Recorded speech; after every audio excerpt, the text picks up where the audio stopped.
Yogis, let's talk about shoulders part 2. So last week I tackled the T-shaped arms, which applies to so many yoga poses.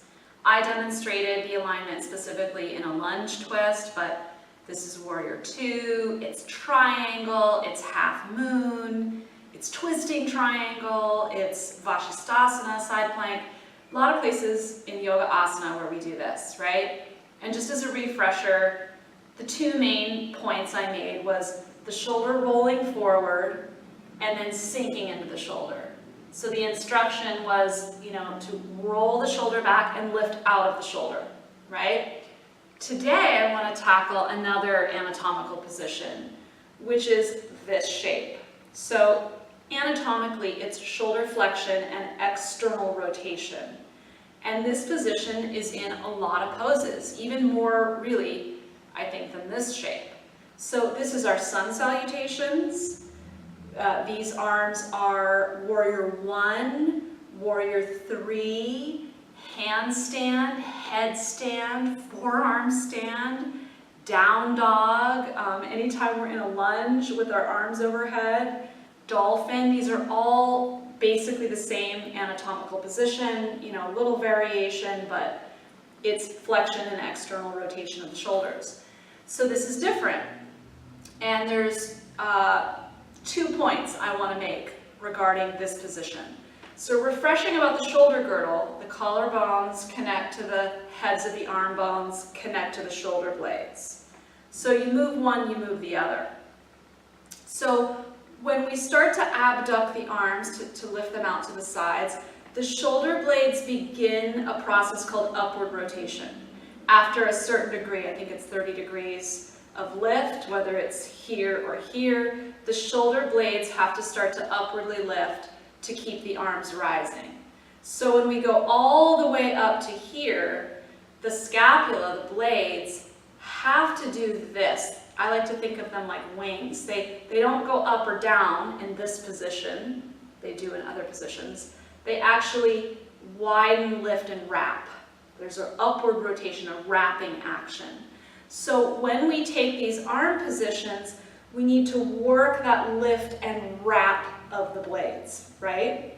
So we want that. That's what's going to achieve the length of the spine and the full position of the arms.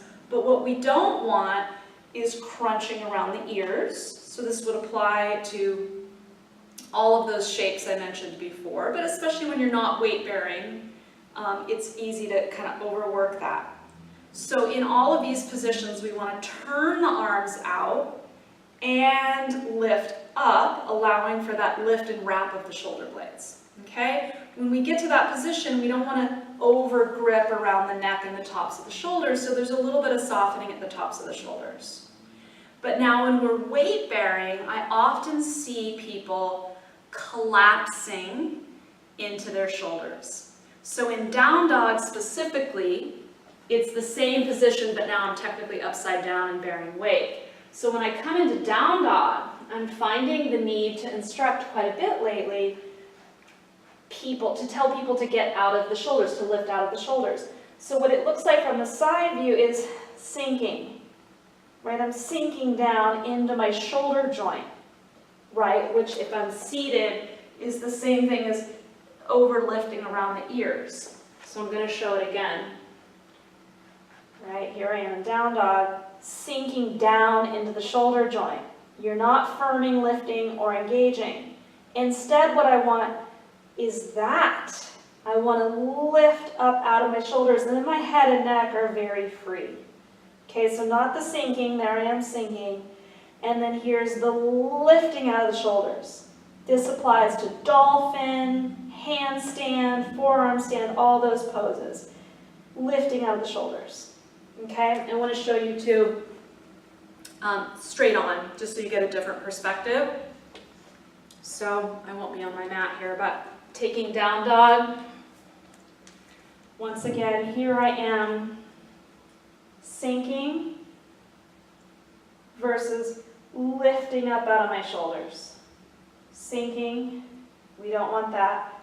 Lifting up out of the shoulders. Okay? So apply that to all the poses where your arms are in this position. Non-weight bearing, it's like this, right? We want to relax around the ears. Weight bearing, it's lifting out of your shoulders. Okay, so that's position number 2. A really important position because our arms are in that positioning through many, many, many different yoga asana. All right, so lift and wrap your shoulder blades and relax around the tops of the shoulders and the neck. And if you're bearing weight, lift out of your shoulders. Namaste, yogis. Happy, healthy shoulders, super important.